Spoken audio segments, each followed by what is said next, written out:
Hello दोस्तों, कैसे हो? पहले तो सभी को राम राम। ऑलरेडी हाँ, हमने 9 टॉपिक कंप्लीट कर लिए हैं, आपको साइड में दिख रहा होगा।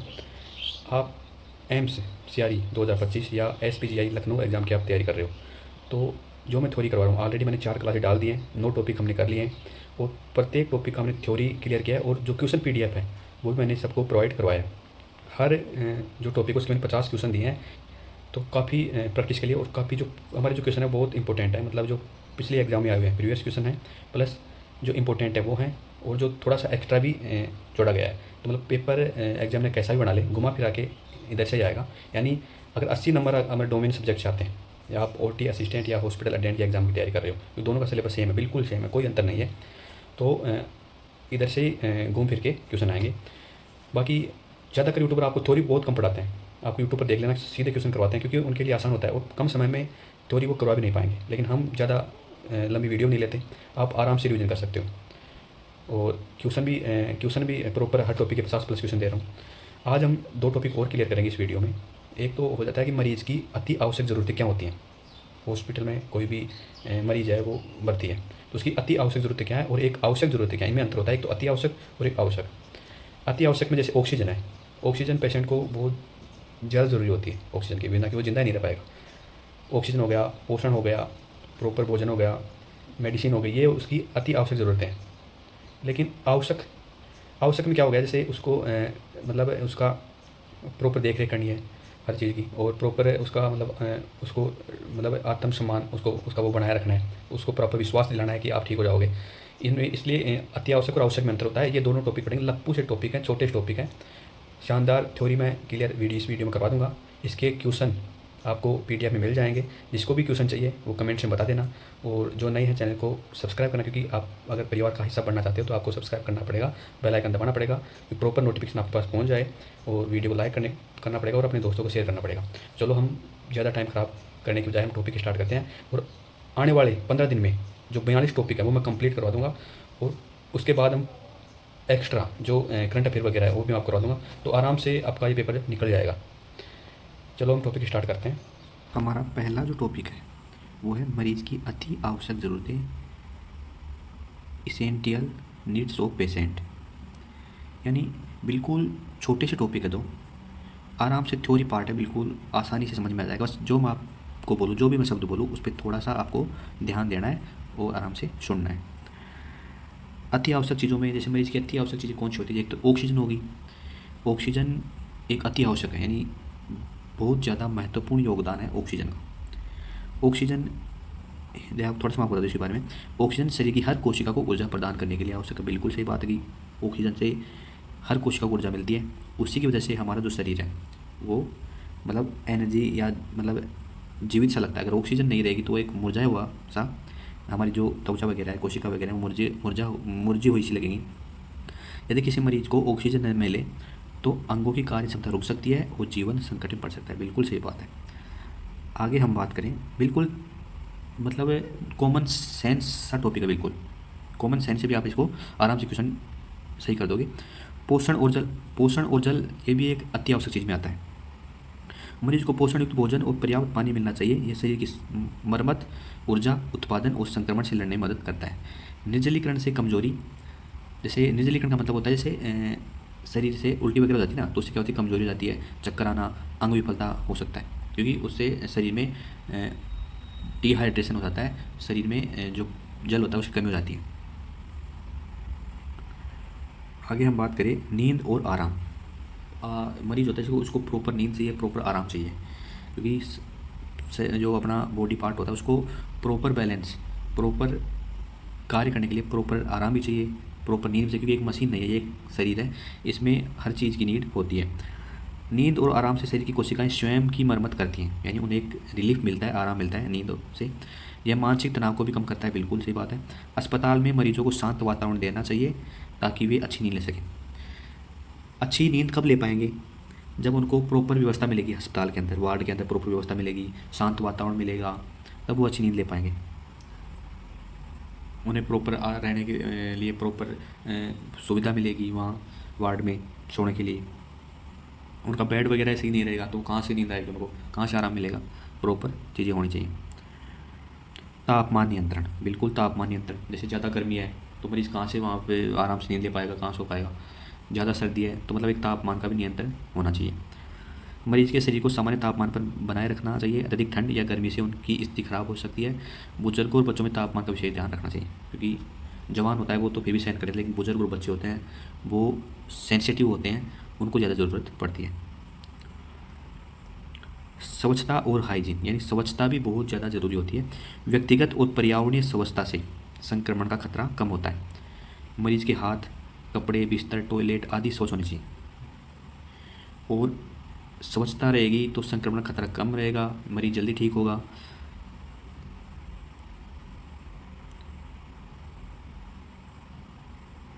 आगे हम बात करें सुरक्षा, सेफ्टी भी होनी चाहिए मरीज़ की। मरीज को गिरने, जलने, फिसलने, संक्रमण से सुरक्षा देना आवश्यक है। बेड रेलिंग, कोल बेल, स्लिप प्रूफ फर्श आदि का उपयोग किया जाना चाहिए। यानी बेड रेलिंग, जो बेड होता है इसकी चारों तरफ रेलिंग होनी चाहिए, क्योंकि जो मरीज होता है वो नींद में नीचे ना गिर सके। जो बेड का जो फर्श है वो भी बिल्कुल स्लिम होना चाहिए, बिल्कुल मुलायम होना चाहिए। आगे हम बात करें, बिल्कुल कॉमन सी चीज़ें, आप आराम से क्वेश्चन आएगा ना, बिल्कुल इजी क्वेश्चन आएगा इनमें से, लेकिन पढ़ना जरूरी है, क्योंकि एक बार पढ़ लोगे ना तो फिर थोड़ा ध्यान में रहेगा, क्वेश्चन गलत नहीं होगा, वरना गलत होने के चांस हो जाते हैं। थोड़ा सा घुमा देगा क्वेश्चन गलत हो जाएगा, इस वजह से पढ़ना जरूरी है, एक दो वीडियो देखना जरूरी है। निष्कासन की आवश्यकता, निष्कासन क्या होता है? Elimination need. निष्कासन जैसे मल और मूत्र का नियमित निष्कासन बहुत बहुत आवश्यक है, बिल्कुल आवश्यक है। इसके लिए मरीज को बेड पेन, यूरिनल, कैथेटर या टॉयलेट तक ले जाने में सहायता देनी चाहिए, बिल्कुल देनी चाहिए, क्योंकि मल मूत्र के निपटान के लिए उनको हर सुविधा देनी चाहिए। जैसे यूरिनल हो गया, कैथेटर हो गया, टॉयलेट तक ले जाने के लिए प्रॉपर जो प्रॉपर वो बैठाने के लिए बैठा के ले जाते हैं ना, वो प्रॉपर साइकिल होती है, वो भी होनी चाहिए। भावनात्मक और सामाजिक ज़रूरतें, उनको भावनात्मक तरीके से भी थोड़ा मजबूत दें, उनको ढांढस बधाएं, विश्वास दिलाएं कि आप जल्दी ठीक हो जाओगे। मरीज को अपनापन, सहानुभूति और मानसिक सहयोग मिलना चाहिए, इससे उनका आत्मबल बढ़ता है और रिकवरी तेज होती है। ये सब चीज़ें होती हैं जो हॉस्पिटल में जो हॉस्पिटल अटेंडेंट होता है ना, या ओटी असिस्टेंट होता है, इनका काम होता है, इसलिए ये टॉपिक थोड़े से ज़्यादा इंपॉर्टेंट है, इन्वेस्टिगेशन पड़ जाता है, क्योंकि ये टोटल जो काम जो मैं आपको बता रहा हूँ, सहानुभूति बढ़ाना, उनका सुरक्षा करना, सेफ्टी करना, ये सब हॉस्पिटल अटेंडेंट ओटी इनका काम होता है। आगे हम बात करें निष्कासन की आवश्यकता, मूत्र निष्कासन के बारे में हमने पढ़ लिया। सामान्य व्यक्ति प्रतिदिन 4 से 8 बार पेशाब करता है, सामान्य जो स्वस्थ व्यक्ति होता है वो 4 से 8 बार दिन में पेशाब करता है। अगर मरीज पेशाब नहीं कर रहा है तो यह संकेत है कि किडनी फेलियर, डिहाइड्रेशन या अन्य समस्या हो सकती है, मतलब किडनी फेलियर या उसके शरीर में डिहाइड्रेशन या पानी की कमी है। यूरिनल, पुरुषों के लिए यूरिनल काम में आता है, मूत्र वगैरह त्यागने के लिए, और महिलाओं के लिए बेड पेन होता है, बेड पेन। कैथेटर आदि का उपयोग किया जाता है, ठीक है।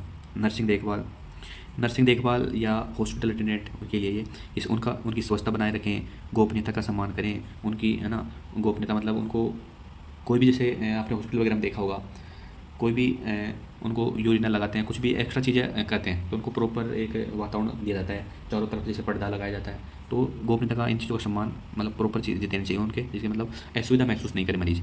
आउटपुट को मापें और रिपोर्ट करें, उनकी जो प्रॉपर क्या क्या उनमें चेंज आ रहा है उनको भी मापें और उनकी रिपोर्ट तैयार करें, क्योंकि जब डॉक्टर आएगा तो आपको ही बताना पड़ेगा कि क्या क्या चेंज आया।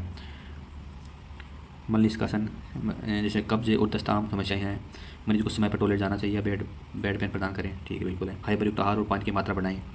नर्सिंग देखभाल, शारीरिक स्थिति पर ध्यान दें, इन्फेक्शन प्रिवेशन करें, है ना, और दस्त इन्फेक्शन प्रिवेशन करें, मतलब इन्फेक्शन, इस पर भी थोड़ा ध्यान दें, कोई इन्फेक्शन वगैरह तो नहीं हो रहा है। दस्तावेज बनाएं और डॉक्टर को सूचित करें। ये सब काम जो होते हैं ना वो हॉस्पिटल अटेंडेंट और असिस्टेंट काम होते हैं, इसलिए टॉपिक थोड़ा ज़्यादा जरूरी होता है। 2 बार वीडियो देखोगे, बिल्कुल लप्पू सा टॉपिक है, आराम से कभी नहीं बोलोगे और देखते ही क्वेश्चन से हो जाएगा।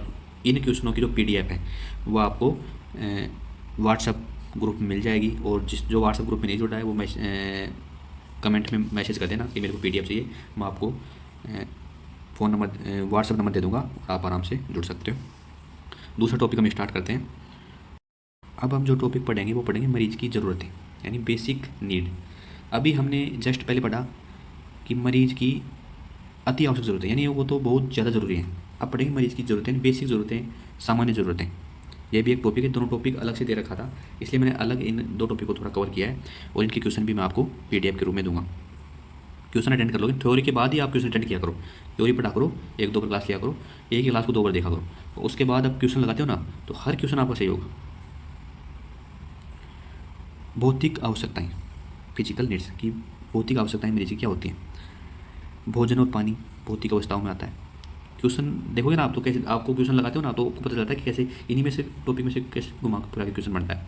भोजन और पानी भौतिक आवश्यकता में आता है। आराम और नींद, सफाई, शारीरिक और पर्यावरण, सुरक्षा, संक्रमण से और गिरने से बचाव के लिए सुरक्षा, तापमान नियंत्रण, ये सब कौन सी हैं? भौतिक आवश्यकताएं। अब आपको जैसे क्वेश्चन पूछ लेगा कि इनमें से 4 ऑप्शन में से कि इनमें से कौन से मरीज की भौतिक आवश्यकता है या कौन सी नहीं है, इस तरह से आप क्वेश्चन बना के दे दें। भोजन और पानी भी, आराम और नींद भी है, सफाई भी है, सुरक्षा है, तापमान नियंत्रण भी है। अब उत्सर्जन की आवश्यकताएं, जैसे मल और मूत्र का उत्सर्जन बिल्कुल आवश्यकता है इसकी। उचित समय पर शौचालय की सुविधा बिल्कुल, इसकी भी आवश्यकता है। पेशाब की थैली और मल निष्कासन उपकरण की भी देखभाल, मल निष्कासन जिस उपकरण से करते हैं उसकी प्रॉपर देखभाल की सही काम कर रहा है या नहीं कर रहा है, तो ये भी क्या है? उत्सर्जन की आवश्यकताओं के अंदर आ जाते हैं सारे। अब है मानसिक व सामाजिक आवश्यकताएं। मानसिक व सामाजिक आवश्यकताएं भी, इनका सपोर्ट भी प्रॉपर जो मरीज होता है उसको चाहिए होता है। भावनात्मक समर्थन, बिल्कुल भावनात्मक समर्थन जैसे मरीज होगा उसको आपको देना पड़ेगा। अगर आप हॉस्पिटल अटेंडेंट और टी असिस्टेंट बन जाते हो तो उसको भावनात्मक समर्थन देना पड़ेगा, आप जल्दी ठीक हो जाओगे, प्रॉपर ठीक हो जाओगे। उनको मोटिवेट रखना पड़ेगा, हार नहीं माननी है, आप जल्दी ठीक हो जाओगे। इस तरह से अकेलापन न महसूस हो, इसके लिए उनसे बातचीत भी करेंगे प्रॉपर, उनसे अच्छे से मिल के रहेंगे। परिवार और मित्रों से मिलने की सुविधा, उनको उनके परिवार को और मित्रों को मिलने की सुविधा देंगे। आत्मसम्मान और सम्मान की आवश्यकता, बिल्कुल जैसे मरीज की गोपनीयता बनाए रखेंगे, बिल्कुल ये एक आत्मसम्मान की बात होती है, उनकी गोपनीयता जरूरी है, क्योंकि वो गोपनीयता नहीं, वो समझ वो अपने मरीज की गोपनीयता बनाए रखें बिल्कुल।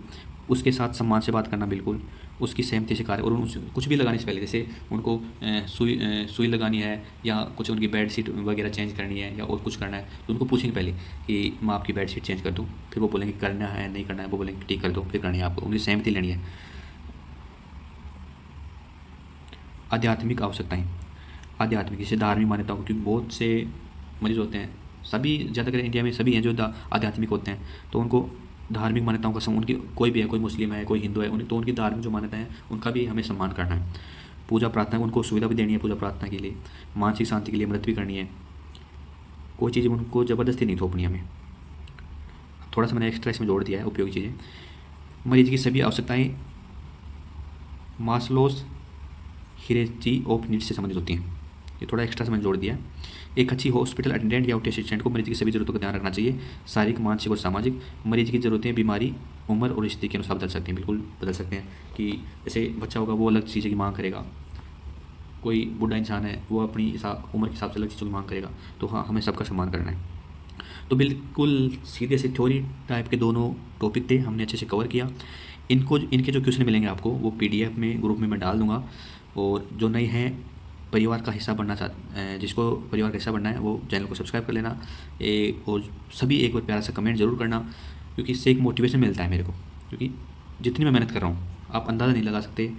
मैं रात को आपकी वीडियो रिकॉर्डिंग करता हूँ, क्योंकि मेरे को दिन में इतना टाइम नहीं मिलता, रात में मैं आपकी जो ये रिकॉर्डिंग करता हूँ, दिन में मैं टाइम निकाल के क्वेश्चन तैयार करता हूँ, तो जो इतनी मैं मेहनत कर रहा हूँ तो मेरे को लगना चाहिए कि हाँ आप बिल्कुल इच्छुक और आप सपोर्ट कर रहे हो। भाई खुश रहा करो, मस्त रहा करो, पॉजिटिव रहा करो। धन्यवाद।